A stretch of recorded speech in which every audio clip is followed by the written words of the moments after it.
massal di seluruh dunia itu banyak terjadi di Afghanistan, di Indonesia sendiri juga, di Bosnia begitu ya. Itu banyak terjadi pemurtadan massal dari orang-orang yang kecewa dengan agama Islam tadi begitu. Salam saudara-saudara yang diberkati oleh Tuhan. Berjumpa kembali bersama dengan saya di channel ini. Bagaimana kabar kita semua? Kiranya kabar kita selalu baik-baik saja. Amin.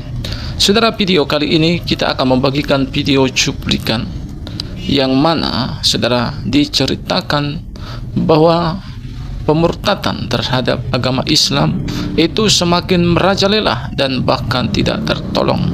Sebab di seluruh dunia sudah terjadi hal demikian. Seperti apa cuplikan? Langsung kita simak cuplikan berikut ini. Ya, mengamati dampak dari demonstrasi anti-Islam yang ada di Inggris, dan saya mengamati respon dari berbagai tokoh, baik tokoh yang tidak beragama Islam maupun tokoh yang beragama Islam. Saya melihat videonya YouTuber yang bernama Guru Gembul ya, yang subscribernya cukup banyak sampai jutaan itu. Beliau ini orang yang beragama Islam, tapi prihatin, sedih dengan kondisi masyarakat Islam. Dalam videonya beliau menyebutkan tentang bagaimana demonstrasi di Inggris itu dan murtad massal di seluruh dunia. Nah, ini saya sudah menjabarkan bahwa dalam video saya yang dulu itu murtad massal di seluruh dunia itu banyak terjadi di Afghanistan, di Indonesia sendiri juga, di Bosnia begitu ya. Itu banyak terjadi pemurtadan massal dari orang-orang yang kecewa dengan agama Islam tadi begitu ya. Guru Gembul menjelaskan di dalam videonya itu bahwa mungkin ratusan tahun yang lalu ya, itu ada orang yang bernama Imam Al-Ghazali itu prihatin dengan kondisi masyarakat Islam yang hanya menerapkan syariat saja. Imam Al-Ghazali menyatakan bahwa orang-orang itu tidak belajar agama tetapi belajar tentang hukum-hukum duniawi yang bernuansa Islam, misalnya fikih begitu. Itu penjelasannya dari Guru Gembul. Saya tidak beragama Islam, saya hanya menyerap apa yang disampaikan oleh Guru Gembul itu tadi. Dan kemudian yang dikatakan oleh Guru Gembul, seharusnya belajar tentang Islam itu belajar untuk rendah hati, belajar memiliki empati dengan orang lain ya, sesama sependeritaan, belajar menghargai orang lain. Seharusnya masyarakat Islam itu menjadi belajarnya seperti itu. Nah, terhadap harapan dari Guru Gembul ini saya mengomentari agak sulit, karena ajaran-ajarannya tidak bisa seperti itu.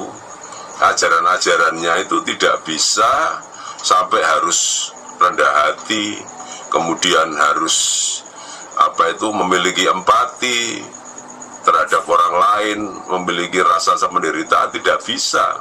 Karena ajarannya sendiri mengajarkan orang kafir saja silakan dibunuh, orang murtad silakan dibunuh. Bagaimana orang bisa rendah hati dan memiliki rasa empati kalau ajarannya itu seperti itu? Itu yang saya sampaikan. Dan ini saya melihat tentang kasus pemurtadan itu sampai di Saudi Arabia sendiri. Ada data yang menyebutkan bahwa orang-orang Saudi itu beramai-ramai keluar dari agama Islam dan menjadi ateis. Semakin tahun semakin banyak orang yang keluar dari agama Islam itu karena kecewa dengan agama Islam itu tadi. Nah, ini salah satunya saya melihat sebuah artikel yang ditulis oleh orang Islam atas kekecewaannya terhadap agama Islam dan telah-telahnya bagaimana terhadap orang ini. Teman-teman bisa melihat artikel yang saya paparkan ini ya, artikel ini ditulis oleh orang Islam sendiri begitu ya. Artikel itu ada di internet, judulnya adalah The Collapse of the Islamic World. Jadi bagaimana keruntuhan dari dunia Islam, artinya The Collapse of the Islamic World ini. Yang menulis adalah Rami Zahra. Rami Zahra ini orang yang beragama Islam. Nah, di dalam penjelasannya dia menyebutkan tentang berbagai macam subjudul. Pertama itu adalah The Decline of Islamic Civilization, artinya adalah kemunduran peradaban Islam. Pada awal-awal dia menyatakan I'm witnessing a sick, barely birthing Islam civilization. The whole world sees the symptoms of the disease on its face. Jadi dia menuliskan seperti itu, while Muslim denying any responsibility, blaming and whole world but themselves. Ini artinya begini, saya menyaksikan peradaban Islam yang sakit dan hampir tidak bernafas. Seluruh dunia melihat gejala penyakit di wajahnya, sementara umat Islam menyangkal tanggung jawab apapun, menyalahkan seluruh dunia kecuali diri mereka sendiri, melarikan diri dari kenyataan mereka saat ini ke gua-gua masa lalu dan bermimpi untuk menyerang dunia lagi. Saya tidak tahu bagaimana caranya, mungkin dengan pedang, kuda, dan bendera hijau. Di sini ada penjelasan yang jelas ya, yang bisa kita lihat pada masyarakat sekarang ini ya.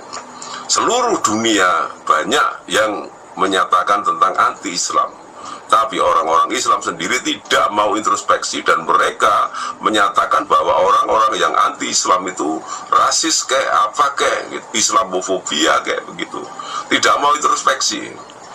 Di videonya Guru Gembul itu saya baca ada yang berkomentar bahwa, atau Guru Gembul sendiri berkomentar bahwa di Eropa semenjak ada imigran dari Timur Tengah itu, ternyata ada penelitian yang menyebutkan bahwa jumlah angka kriminalitas itu naik 2 kali lipat.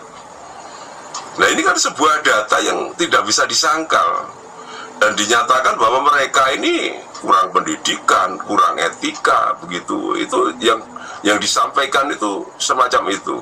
Saya lanjutkan membacanya ya. Ini terus, people must face the fall of their civilization. Jadi ini artinya begini, orang-orang harus menghadapi kejatuhan peradaban mereka, sejarah dan warisan yang runtuh dan menabrak modernitas. Tidak ada peradaban yang bertahan selamanya. Kejatuhannya adalah kesimpulan yang sudah pasti. Peradaban seperti bunga bertunas, mekar, layu, seperti organisme hidup apapun yang melewati siklus kehidupan dari lahir hingga muda dan menua. Ini adalah tahap-tahap peradaban apapun yang berakhir dengan Kekaisaran Ottoman. Tahap akhir peradaban ditandai dengan resesi di semua penghidupan, di mana orang-orang kehilangan kesadaran akan sejarah, kekacauan intelektual merajalela, sains tenggelam, seni sejati menghilang, dan hiburan murahan yang norak merajalela. Ini penjelasan dari orang tersebut. Jadi ini orang Islam sendiri yang menilai tentang agama Islam, bukan orang lain yang mencari umat ya untuk ikut dengan dia ya. Ini orang Islam sendiri yang menilai orang-orang yang beragama Islam. Jadi benar-benar orang-orang yang beragama Islam itu sudah tidak mengerti tentang sains, tidak mengerti tentang teknologi, seni yang sejati itu benar-benar dihilangkan. Orang tidak boleh kelihatan rambutnya sehingga sanggul dan tata rambut berbagai macam seni itu menjadi hilang misalkan. Dan ini terus kemudian hiburan murahan yang disajikan itu, tari-tarian yang pakai daster gitu, itu yang disajikan, yang katanya itu bagus. Ini kan menjadi mengecewakan masyarakat di seluruh dunia ini tadi gitu. Saya baca lagi selanjutnya. Ada tulisan dari subbagiannya yang berjudul Consumption civilization. Jadi artinya adalah peradaban konsumsi. Dia menuliskan people care about nothing but food and fun, dan ini artinya begini, orang-orang tidak peduli apapun kecuali makanan dan kesenangan. Ini adalah situasi yang menyedihkan di mana orang-orang menjadi binatang yang bisa berbicara. Budaya konsumsi dan pelanggaran hukum alam menyebar yang menyebabkan peningkatan signifikan dalam pengurunan masalah lingkungan dan iklim. Konsumsi dan hiburan telah menjadi perhatian utama kita. Pertandingan sepak bola telah menjadi lebih penting daripada punahnya identitas orang-orang Suriah dan teririsnya tubuh Irak. Kita mengimpor produk-produk barat tidak dapat hidup tanpanya dan menyangkal pikiran-pikiran yang memproduksinya. Pikiran-pikiran yang terbebaskan dan mencari, meninjau, menghitung, dan mengkritik dirinya sendiri dan sejarahnya. Kritik adalah alat membangun yang terbaik yang pernah dikenal oleh pikiran manusia, kata filsuf Jerman Immanuel. Nah, ini sesuatu yang sudah jelas-jelas ya tentang pemikirannya orang-orang Islam ini, yang menelaah ini tadi, bahwa yang dipentingkan itu adalah konsumsi, makan tok, tidak memikirkan yang lain. Terus kemudian dikatakan bahwa orang-orang itu perlu berpikir kritis, jadi tidak terus kemudian ditelan mentah-mentah dengan doktrin dan dogma saja. Ini yang disampaikan bagi orang ini, karena akhirnya banyak orang yang meninggalkan agama Islam karena hal-hal semacam ini, begitu ya. Saudara, itulah dia video yang baru saja kita tonton tadi videonya. Kita sudah mendengar bahwa akibat terjadinya pemberontakan yang besar-besar ini adalah karena begitu banyak peraturan di dalam agama ini.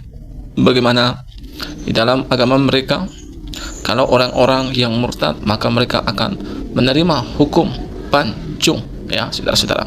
Dan bagi mereka ya yang tidak mengikuti ajaran-ajaran mereka, hukumannya begitu berat dan peraturan-peraturannya begitu ketat, dan itulah salah satu yang membuat mereka ini mundur ya, sehingga ada yang menjadi ateis tetapi banyak juga menjadi Kristen ya, sebab mereka menemukan ya kedamaian di luar sana.